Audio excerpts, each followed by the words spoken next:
This guide is brought to you by RoyalCrown.pro. Visit RoyalCrown.pro for all of your Royal Crown needs. This guide is relevant for players on all platforms. However, there's one thing that I would like to bring to the attention of my fellow PC gamers, and that is the Smart Key setting.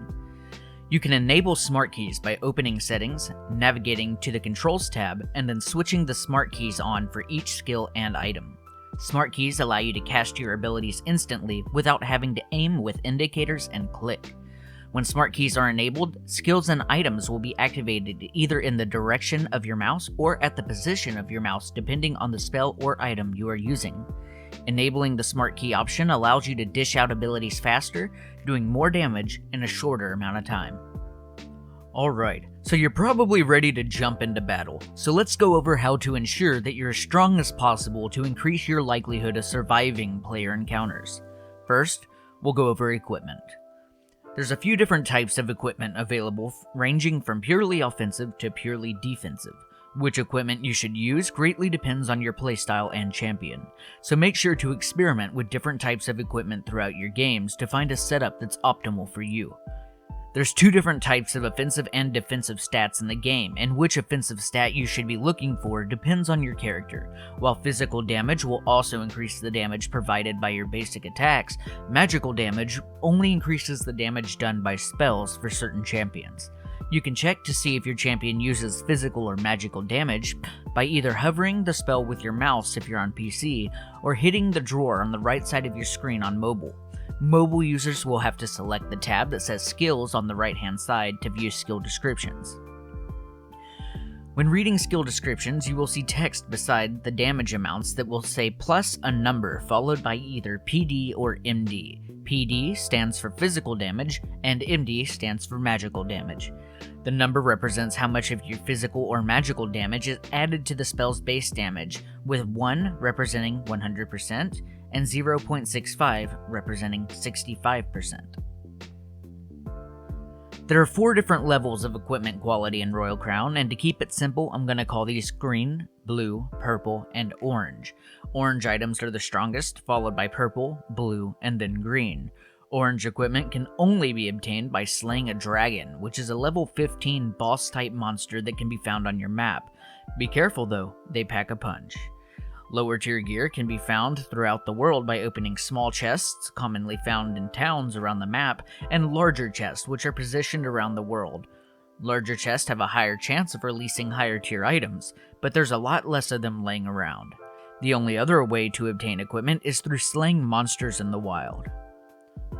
To kill monsters in the wild, you should ideally already have some equipment from chests. Depending on where you land or how far you're willing to travel, there are a few dedicated spots for monsters in the game, which is indicated by this symbol on your map. So, let's talk about these zones. Each zone contains a different type of monster of varying levels. Some of these monsters are aggressive. They ask you how you are, you just have to say that you're fine when you're not really fine, but you just can't get into it because they would never understand. And some of them are not. This map contains information regarding each monster zone, including the type of monster in the zone, what level they are, and if they're aggressive or not. You can view the updated version of this map at any time on our website at RoyalCrown.pro, in case the game gets updated in the future. So, let's start with slimes. Slimes are the lowest level monsters in the games. Slimes are passive and quite easy to kill. Slimes are usually level 6, however sometimes there are groups of 3 monsters which include 1 of a normal level and 2 at a lower level. Since slimes are passive, you can attack the group 1 at a time without worrying about pulling all of them. This may or may not be intended behavior and may be patched in the future if it is a bug. Moving across the map, we have our medium tier monsters, which I like to call the prickly cactus, the danger crabs, the boars, and the wolves. These are likely where you'll spend most of your time killing monsters for either experience or to find some equipment if you get unlucky with your chests. There's also the mana golems, which are on the harder side of things, but they also drop mana gems, which can be used for crafting runes and items. More on that later. Then there's the dragons. The dragons are the hardest monster currently in the game, and you're gonna need your team with you. There's very few champions that can currently kill the dragon in solo play.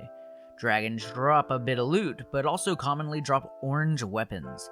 Orange weapons will give you quite the edge in combat if you make use of their passive effects. There's currently 4 orange weapons in the game. There's the Emission Dagger, which offers 50 physical power with a 25% attack speed increase. This weapon's special effect will apply a shock debuff to your enemies. Once the debuff is applied 3 times, the enemy will take 100% of your physical power as damage. The Icy Blade, which also offers 50 physical attack, combined with 30 physical defense, and slows enemies by 20% when they're hit with a basic attack. The Black Iron Hammer, which also offers 50 physical attack, granting you an additional 200 health and has an effect that stacks up to 5 times, granting you 25% movement speed and lowering your target's defenses by 6% every time they're hit for a total of 100% movement speed and 60% defense reduction. Easily one of the most destructive legendary items for sustained fights. Then, the casters finally get some love with the Staff of Eternity, granting 90 magical power, 1 mana regen, and 30 magical penetration. This weapon does not have a special effect, but its stats alone will make any spellcaster pack a serious punch. Luckily, equipment stats in this game are very straightforward and don't need much explaining, so we can finally move on to something else. We've already talked about killing monsters, so I guess this would be a good time to mention herbs and jungle buffs. Spread throughout the map seemingly randomly are herbs, mushrooms, and buffs which can be used to make very useful items. Herbs can be used to create health and mana potions, as well as healing powder. Health potions take 3 seconds to drink, restoring 800 health, while mana potions take 1 second to drink, restoring 200 mana. Healing powder is an item that can be used instantly, restoring 210 health to yourself and nearby allies. Mushrooms can be used to create mushroom soup and mushroom pie. I will discuss these items later when we talk about food. They can also be used to craft invisibility potions, which make you invisible for 10 seconds or until you move. Taking damage does not break invisibility, however a player may notice that their skill shot stopped if it is destroyed when it comes in contact with you. Lastly, they can be used to craft a hypertoxic flask, which can be thrown at enemies to reduce their movement speed by 30% and do 55% of your magical or physical attack per second for 3 seconds. This item will use whichever stat is highest. Then, there are 3 types of jungle buffs: health, mana, and ultimate. Picking these up will grant you a renewable buff that grants regeneration depending on the buff type. Health buffs will heal you, mana buffs will restore your mana, and ultimate buffs will restore your ultimate gauge. These buffs don't do a whole lot, but when it comes to your ultimate, every bit matters. Now that we've gotten the miscellaneous collectibles out of the way, let's take a moment to talk about equipment and crafting. We've already gone over the different types of equipment that you can obtain from chests. However, there are some forms of equipment that must be crafted unless otherwise obtained rarely from chests. These are your accessories, attribute cards, and runes. Opening your crafting menu can be done by hitting K on the PC or tapping the crafting icon on the lower left-hand corner on mobile. To craft items, we need materials, so let's talk about where to get them. However, which ones you go after first depend on your champion and location. Subscribe to our channel and check out some of our champion guides for more detailed information on which runes and attribute cards to pick. To craft your attribute cards, you need papyrus. Papyrus can be found near rivers, swamps, and in certain spots around the shoreline. Papyrus is also a heavily contested material, so make sure to keep your eyes out for approaching enemies. Once you craft your attribute cards, you're not done yet. If you open your inventory, you can use extra papyrus to upgrade your cards from green to purple, increasing their effects.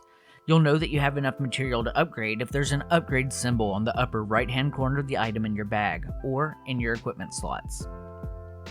Papyrus can also be used to craft various scrolls which can be used during combat.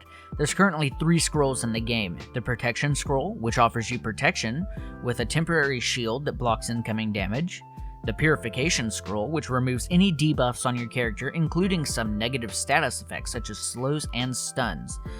This scroll will also give you a short burst of movement speed. Then there's the Speed Scroll, which increases your movement speed for a short period of time. To craft runes, you'll need mana stones, which can be found at various locations around the outskirts of the map. These are a definite priority, as once the circle moves in towards the center, you may not have access to them. While papyrus while with Papyrus you can still visit the river. You can upgrade runes the same as attribute cards. Mana stones can also be used to craft teleport powder, which will teleport you forward a short distance, stun traps, mana ambers, and bombs. Stun traps can be placed on the ground and last for up to 20 seconds. If the enemy steps on the trap, it deals a small amount of damage and stuns them for 2 seconds. The mana amber is a great tool for avoiding damage you know is coming. This item will prevent you from doing anything for 2.5 seconds, but also renders you invincible. Quite the trade, and extremely useful for avoiding ultimate attacks that would otherwise put your character to sleep. There are 2 types of bombs that you can create. The first is the volatile bomb, which deals low damage and has a knockback effect. The bomb will last for up to 20 seconds when it's placed on the ground and can be set off by hitting it with a basic attack. The other type of bomb is the perfect bomb, which explodes automatically after 3 seconds, dealing a large amount of damage and sending everyone hit flying, stunning them when they land. Lastly, to craft accessories, you need wood. You can obtain wood from cutting down trees, which can be found sprinkled throughout the map, but we've highlighted the zones where they're the most concentrated. There's currently 6 types of accessories that you can create, and they can also be upgraded using additional wood. Wood can also be used to craft a few items to assist you in combat. You can create the hunting spear, which you can throw at your enemies, dealing damage based on your physical attack and decreasing the movement speed of the target hit. There's also flame totems, which attack nearby enemies for you, dealing 80% of your physical power as damage. Totems will last for 20 seconds or until killed. You may have 2 totems at the same time. Wards are also a convenient item that can be crafted with wood. Placing them will grant you vision of the area for 45 seconds. You may have a maximum of 3 wards placed at any given time. Lastly, you can create logs, which can be rolled in a given direction to deal damage based on your physical attack while knocking back and slowing the enemy's hit. Now that we've covered all of the bases on increasing the strength of your champion and using items to gain an advantage, we can talk about food and why it's important. During your battles, you will take damage, and unlike minigames, you do not recover health over time. Instead, you must eat food or drink potions. Food can be collected a number of ways. You can collect mushrooms from the ground, wheat, which is planted around the towns, meat, which is obtained from killing monsters, and apples, which you can obtain from cutting down trees. Each one of these foods can be eaten directly to recover health over time, and this effect is cancelled once you enter combat. But you can also create soups and pies through the crafting menu. Soups and pies are essentially meals that you can place on the ground that allows you and your fellow squad members to eat together, gaining back a large amount of health. Soups restore 80 health per second, while pies restore 105 per second. It's much more efficient to create soup, but if you need to heal up fast, then maybe a pie is the way to go. Speaking of your squad members, sometimes they will fall in battle, but if you make it out alive, it may not be over for them.